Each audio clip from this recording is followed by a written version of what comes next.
안녕하십니까. 유동열의 안보전선입니다. 오늘은 최근 정치권에서 부각되고 있는 이 종전선언, 종전선언의 문제에 대해서 살펴보겠습니다. 어제죠. 6월 15일 날 국회에서는 더불어민주당 국회의원 등 173명의 의원들이 한반도 종전선언 촉구 결의안을 채택했습니다. 제21대 이 국회 의석 분포로 볼 때 이 종전선언 촉구 결의안이 채택될 가능성이 매우 높아졌습니다.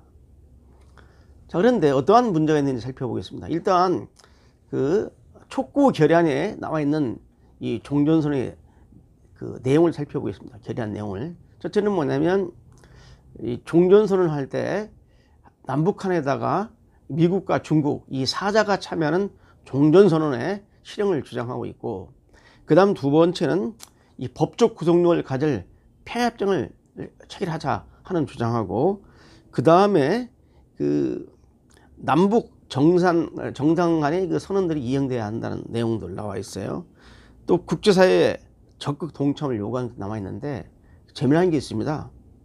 아니, 한반도 종전선언 촉구 결의안 하는데 코로나19로 인해서 고통받는 남북 주민 지원을 위한 남북 협력이 필요하다. 아니, 종전선언하면 종전선언 이나 채택이나 결의하지, 갑자기 무슨 코로나19가 나오면서 남북 협력을 지원한다니요. 그러니까 북한한테 일방적으로 도와주겠다는, 의료지원이나 뭐 현물 지원하겠다는 소리인데, 이런 건 종전선언 내용에 포함이 되면 안 되죠. 일단 좋습니다. 이런 내용이에요. 자, 그런데 이 종전선언이 어떤 의미를 가지고 있냐면, 일단 저 원칙적으로는 지금 이 종전선언이라는 것은 말 그대로 전쟁을 종식시킨다. 이게 전쟁을 끝낸다는 것입니다. 1950년 6월 25일 날 북한이 불법적으로 우리 대한민국을 향해서 침략행위를 전쟁을 일으켰어요. 6.25 전쟁입니다. 6.25 남침 전쟁이죠. 그래가지고 3년 동안 싸우다가 1953년 7월 27일 날 종전협정이 아니라 휴전협정, 전쟁을 하다가 잠시 쉬는 휴전협정이 를 맺은 겁니다. 그래서 지금 이 휴전체제가 67년 동안 계속된 거예요. 이미 현재 한반도는 전쟁 중입니다. 전쟁 중인데 잠시 지금 휴전, 전쟁을 갖다 쉬고 있는 이런 입장이죠. 이러한 상태를, 이제 전쟁 상태를 종식시킨다는 종전선언은 원칙적으로 찬성을 합니다. 한반도에서 전쟁을 끝내자는데 누가 반대를 하겠습니까? 자, 그런데 북한이 주장하는 이 종전선언, 또 국내 종북 세력들이 주장하는 이 종전선언은 우리가 생각하는 종전선언과는 다릅니다. 자, 지금 북한이 주장하는 종전선언은 뭐냐면 그 남북한 종전선언이 아니라 원래는 이 종전선언 다음에 평화협정을 맺는데, 이 평화협정 체결이 조음이 북한하고, 조선이라는 북한하고 미국과를 맺겠다는 겁니다. 남북한 평화협정이 아니에요. 지금 이번 이 종전선언 촉구 결의안에 나와 있는 내용도 남북 종전선언이 아니라 남북에다가 미국, 중국을 갖다가 지금 더하고 있습니다. 자, 그런데 북한이 여기에 동조할 수 없는 게, 북한의 공식 입장은 한반도의 정전체제의 당사자인 미국과 직접 한반도의 전쟁 종식 문제, 평화협정 체결 문제를 논의하겠다는 입장이기 때문에 이름하여 조미 평화협정 체결입니다. 따라서 대한민국 정부를 배제시키는 거죠. 대한민국을 배제시킨다. 그런데 사자 종전선언은 미국도 응하지 않을 것이고 북한도 응하지 않을 겁니다. 우리만의 선언이 될 수밖에 없어요. 근데 북한이 또 우리 국내 종북 진영에서 왜 이렇게 이 종전선언에 매달리냐? 원래 아까 말씀드렸지만 단계가 휴전협정 체제에서 종전선언하고 그 다음에 이제 휴전협정을 맺는 거죠. 그래서 법적 구속력을 갖는 건데, 이 종전선언은 이 정책선언인데, 한반도의 그 전쟁을 끝낸다라고 하면은 일단 첫째는 많은 국민들이 환호를 할 겁니다. 왜? 이제 평화가 오는구나. 이제 한반도의 평화 분위기가 조성된다. 평화 분위기를 조성시키고 난 다음에 종전선언이 채택되잖아요. 그럼 바로 어떤 일이 벌어지느냐? 유엔군 사령부가 해체됩니다. 왜?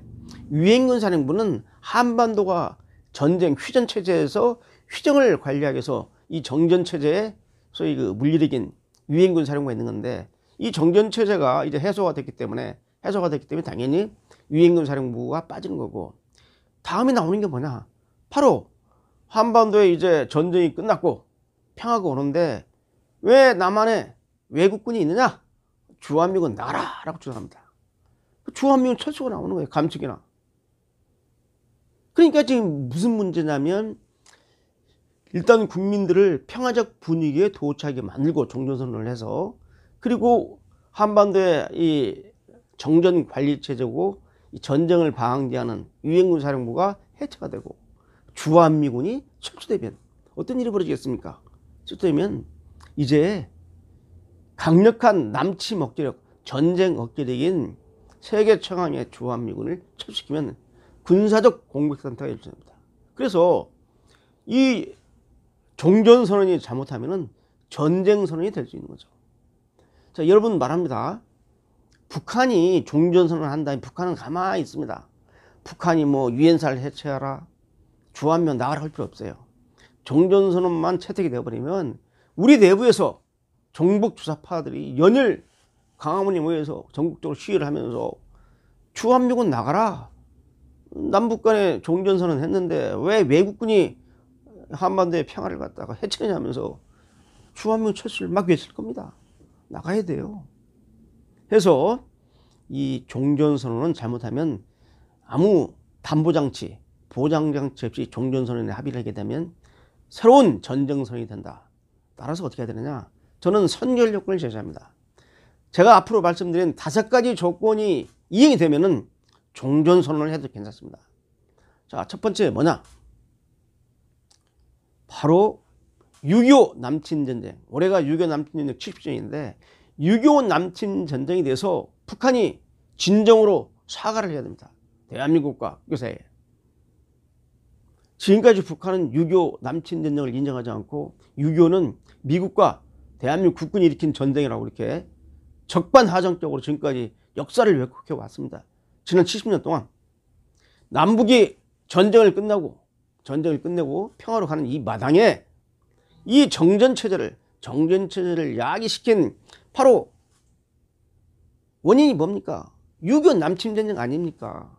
그러니까 6.25 남침전쟁 때 생긴 이 종전체제를 이제 전쟁을 끝나는 이 마당에 북한이 과거에 대한 분명한 사과를 해야 되죠. 6.25 남침전쟁에 대한 북한의 사과가 필요합니다. 이렇지 않고서는 전혀 우리가 북한의 종전선언에 대해서 믿을 수 없어요. 두 번째는 뭐냐? 두 번째는 북한 조선노동당 규약 전문에 명시되어 있는 민족해방, 민주주의혁명 전략과 소위 전한반도를 공산하겠다는 이 적화통일 조항이 삭제돼야 됩니다. 또 지난 2016년 제7차 당대회 때 그 당대 총화 결의문에 나와 있는 민족해방, 민주주의혁명 전략, 이것도 폐기돼야 됩니다. 남북이 평화적으로 종전선언을 하고 잘 지내겠다는데 대한민국을 무력으로 먹겠다는 이 적화통일 조항이 있어서 가지고는 안 되지 않습니까? 당연히 이거 없어져야 돼요. 세 번째는 북한이 운영하고 있는 128만 명의 북한 군사력 50만 이하로 군축을 해야 됩니다. 전쟁 났는데 북한이 무슨 128만 명에 달하는 이런 엄청난 국군이 무슨 필요가 있습니까? 괴뢰군들. 북한군 50만 이하로 낮춰야 돼요. 군축을 해야 돼요. 그럼 네 번째, 북한의 대남 간첩 공작 부서 있죠. 정찰총국, 또 문화교류국, 통일전선부, 소위 비합법 간첩 공작으로 또 군사 공작으로 대한민국을 공산하려는 이런 소위 간첩 부서들이 해체돼야 됩니다. 남침 의혹도 없고 전쟁도 않겠다는데 왜 대한민국을 파괴 전복하려는 이러한 비합법 공작기구가 필요한 겁니까? 이거 없어져야 돼요. 마지막으로 북한이 보유하고 있는 핵무기, 탄도미사일 등 대량 살상무기 다 폐기시켜야 됩니다. 한반도에서 전쟁이 없는데 이런 무기가 왜 필요합니까? 해서 이 5가지를 이행한 다음에 종전선언을 하겠다라고 하면 거기 우리가 채택이 됩니다. 그렇지 않고서는 종전선언 종전선언 이거 완전히 사기 선언이고, 더 나아가서 대한민국의 안보를 파괴하는 새로운 전쟁 선언이 될 수 있다. 이게 저의 견해입니다. 이상입니다.